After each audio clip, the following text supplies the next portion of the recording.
Olá galera, tudo bem? Hoje nós iremos falar sobre a militância de Bolsonaro. Essa militância é aguerrida, fiel e protetora. Militância essa, inclusive, que hoje foram às ruas, 19 de abril de 2020, um domingo, mesmo no meio de uma pandemia que estamos passando. Não só nós, o mundo inteiro. Beleza? Vamos tentar compreender essa militância, explicar um pouco essa militância. No segundo momento, nós iremos comentar mais uma saída do Bolsonaro, dessa vez, acho que é até um pouco mais grave, uma vez que conseguiu juntar uma multidão, parecendo um show, milhares de pessoas que estavam ali em Brasília, ok? Vamos direto ao motivo que levou, ou um conjunto de motivos que levaram a essa incrível militância que o Bolsonaro tem. Mesmo, né, abrindo parênteses aqui, mesmo perdendo vários aliados, né? Bolsonaro, ao longo desse tempo, um ano e meio de governo, basicamente, ele perdeu vários aliados. Aliados esse que não conseguiu levar o povo com ele, né? Os fiéis eleitores de Bolsonaro.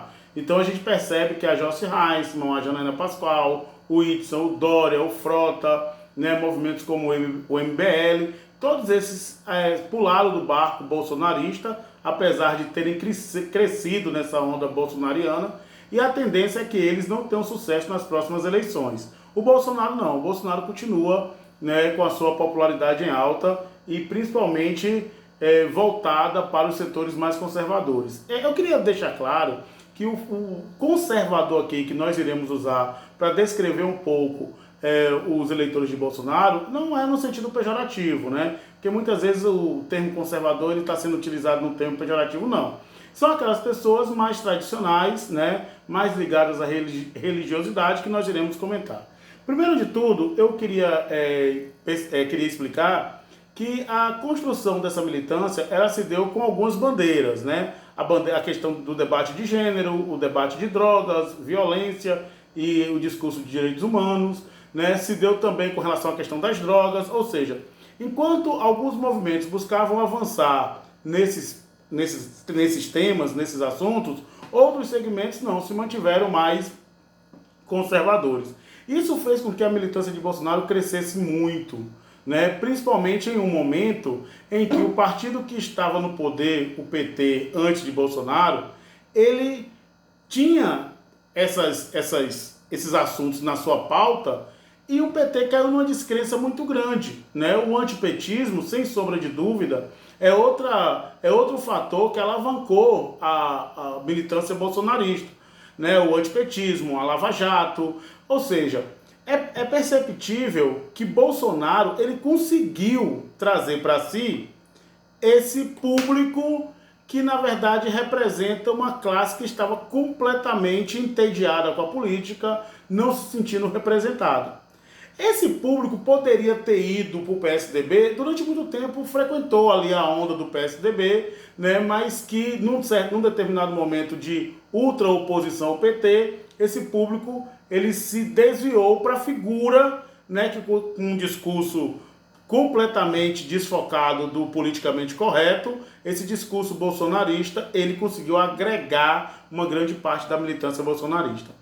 Outro fator, e aí tem que fazer minha culpa muita gente, é que num determinado momento dessa militância bolsonarista criar voz e não se sentir sozinha, saber que tinha gente que pensava igual a eles, e essas pessoas se encontraram nas redes sociais e depois nas ruas, desde 2013, depois no Fora Dilma e depois nas manifestações de apoio a Bolsonaro, é que muitas vezes esses manifestantes foram escrachados pela esquerda. Eles não se sentiram valorizados nem no sentido do debate, né? Foram chamados de burros, foram chamados de fascistas, foram chamados de todo tipo de desqualificação intelectual, e muitas vezes eles se olhavam no espelho e diziam: eu não sou fascista, eu não sou burro, né? Eu sou letrado, eu tenho meus conhecimentos.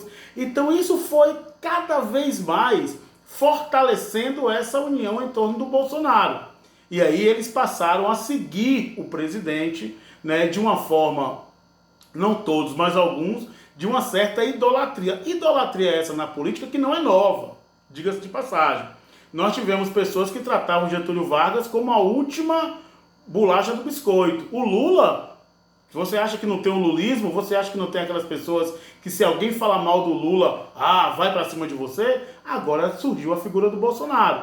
Só que essa militância do Bolsonaro, ela é muito aguerrida e passa a sensação que os adversários políticos do Bolsonaro não têm popularidade. Será que tem? Bem, é uma interrogação, mas é lógico que a militância do Bolsonaro tem demonstrado força, mostrou força novamente hoje, né, nas manifestações, inclusive contra o Fora Dória, né, o impeachment do Dória. Essa análise que a gente faz da militância do Bolsonaro, ela é importante porque enquanto não se dialogar, né, e a política é justamente isso, a política é a capacidade que nós temos de lidar com o diferente. A política é convencimento. A política é a busca por um objetivo que nem sempre é comum, mas a política, acima de tudo, é lidar com o diferente, gente. Ser política é saber lidar com o diferente, é dialogar, não dá para virar as costas. E política se discute sim, tá certo? Bem, nesse segundo momento eu quero falar sobre a ação do Bolsonaro hoje em ir nas manifestações. Olha, vocês sabem, meu posicionamento com relação ao isolamento horizontal, que eu sou altamente favorável, eu achei um tremendo risco, para não dizer irresponsabilidade, aquilo que aconteceu hoje em Brasília. O que aconteceu hoje em Brasília é para, se não existir uma fervorosa oposição ao que aconteceu em Brasília, aquela aglomeração, porque enquanto está nos carros, nas carreatas, ótimo. É uma manifestação, vivemos em democracia, pegue seu carro, mantenha o isolamento e saia. Mas, gente, parecia um show.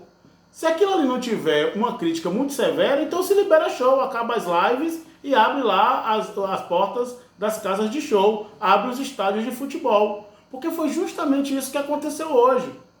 Eu fiquei muito preocupado porque a quantidade de idosos, de crianças que estavam andando na Avenida Paulista hoje, né, foi inacreditável. Gente, isso não pode ser levado como uma brincadeira, tem pessoas morrendo. Hoje nós já temos no Brasil cerca de 2.500 pessoas mortas. Aí o cara me diz, mas morreu 5.000 de violência. Pô, por que morreu 5.000 de violência? Vai morrer 2.500? Será que você não sensibiliza com 2.500 famílias? Nós estamos vivendo um momento muito sério. Bolsonaro trouxe para si, ele botou no colo dele essa responsabilidade. E aí ficam uma série de governistas negando números e mortes da pandemia. Fica uma série de governistas criticando ações de governos e prefeitos. É importante que se diga que ações como essas não trazem nada de positivo. O Bolsonaro mostrou hoje que tem uma militância fervorosa.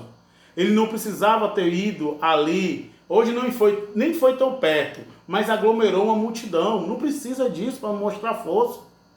A força da sua militância, ela foi demonstrada nas manhãs, nas carreatas, inclusive com caminhoneiros na Avenida Paulista.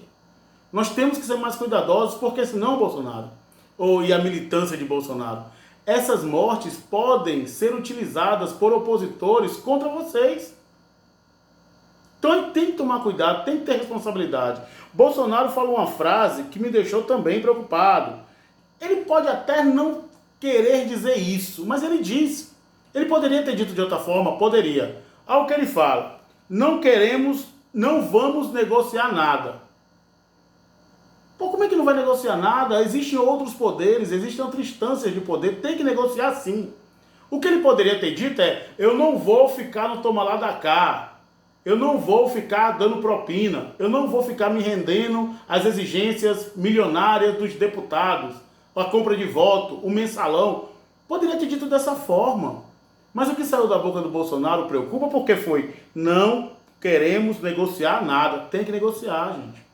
A própria militância bolsonarista tem que entender que hoje vivemos um processo democrático com outras casas, Congresso, Supremo, Judiciário, enfim. Então a gente precisa negociar. Não dá para abrir a boca e dizer não vamos negociar nada. Que recado é esse? Né? Eu espero que ele tenha ali na hora, emocionado, envolvido com a multidão, ele esteja querendo dizer que não vai fazer o toma lá da cá. Porque essa frase aqui, não queremos negociar nada, não vamos negociar nada, é uma frase muito perigosa. É uma frase que nos remete à tentativa de supremacia do governo, né, do executivo, perante outros poderes. É importante também lembrar que tinham bandeiras hoje nas manifestações, relembrando o ato institucional número 5. Eu acho que as pessoas têm que rever isso. Porque se tivesse o ato institucional número 5 ainda no Brasil, como foi em 69, você não tinha nenhum direito de ir para a rua hoje se manifestar. Beleza? Então é isso.